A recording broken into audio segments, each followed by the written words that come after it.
Hello, this is Dr. Alemi with a brief discussion on how to present benchmark data to your clients. Practice patterns are habits, and these habits do not change easily with information. A great deal more than information is needed. There are scant evidence that traditional forms of continuing medical education work in changing practice patterns. Clinical practice guidelines are remarkably unsuccessful in influencing physicians' practices, much less changing patient outcomes. Academic detailing, on the other hand, is effective in changing practice patterns in virtually every study in which it was used. Administrative interventions such as second opinion or utilization review are not effective in reducing overall costs. Financial incentives are effective. Observational and randomized studies suggest a large impact.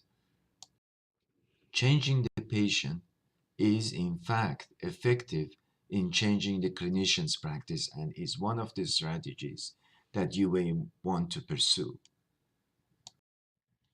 Just in time reminders and computer alerts have limited success. Many clinicians turn off these reminders. Surprisingly, one of the ways that works well is physician profiling and benchmarked feedback, and that's what we're going to focus on in the remainder of this talk. It's not enough to be right. So you think you have accurate information. That's not enough. So advances in measurement of severity, of health status, of patient satisfaction, and also data balancing have led to evaluation of performance of clinicians. Now what? Suppose you have these benchmark data. How do you present the information? The rest of these slides walk you through this important aspect of benchmarking. You're in for surprises. When you identify and characterize differences in practice style, it could lead to lots of conflicts. People care about their performance, and judging a person's performance could be problematic. Of course, there is no one way to do this right, but there are better ways and worse ways. The answer that's best for you depends on who your audience is and how they will use the information. Context matters. Data cannot be presented in vacuum. Give the background, tell about assumptions, talk about limitations. Check your data against the report. Make sure that there are no mistakes in the report you are providing to the sponsor. Check for grammar and spelling mistakes. Check that the average across the various reports are calculated accurately. Data entry errors occur quite often and are very problematic in acceptance of benchmark data. Before the presentation, think through if the target audience can understand the material. Is it using the terminology they use or the terminology you have been taught to use? Is it presented in ways that they can quote it to their friends and colleagues? Don't get focused on statistics and methods when your audience is more interested in the clinical findings. Before presentation, check that they can navigate through the materials to find the information they want. Can they see their own personalized benchmarks? How would they get that information? How would they know it's them, not someone else? Before presentation, ask if the audience is interested in your content.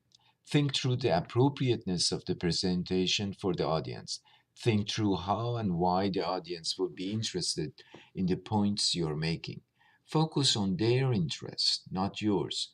Think through if the audience can reuse your materials for their own personal purposes. Think through the presentation or supplemental material is detailed enough and personalized enough so that the audience can reuse it. You need to distribute information before the presentation. Release information early enough so that the audience can review it ahead of time. This includes your slides or your presentation notes, but also reports and other documents. Choose a medium that enhances the message. The medium shapes the message. It matters if you report in person, online, with or without a video, on paper, and so on. Choose what works for your audience. Understand that information has a life of its own. Provide support for interpretation of the information and at all times indicate the limitations of the information. At the meeting, go through the introductions. If you do not explicitly do so, the audience will interrupt you more often and introduce themselves through their questions and comments. At the meeting and after introductions, start with the patient's view. Use recorded patient comments, you can find these maybe on YouTube, or quotes from actual patients to motivate the meeting. At the meeting, make it clear that the benchmarking data are confidential. At the meeting, acknowledge the limitation of this study. I have talked about this a couple of times in these slides, but it's really important to take time to highlight the limitations and warn about reading too much into the data. At the meeting, present the data and not your conclusions. This is a very difficult step. Let the audience articulate the conclusions. Let the audience put the conclusions in words that they have. Explicitly ask for the audience evaluation of the data after each slide or after each section of the slides. Allow the sponsor to talk about the data. You are presenting the data. Let them articulate the findings and conclusions that should be derived from the data. At the meeting, do not defend your report. If someone criticizes the report, accept it and acknowledge it. At the meeting, thank the sponsor for their time and effort. Thank the audience for being there. The take-home lesson is that presentations matters a great deal. And what is best way of presenting is if you let the audience lead you.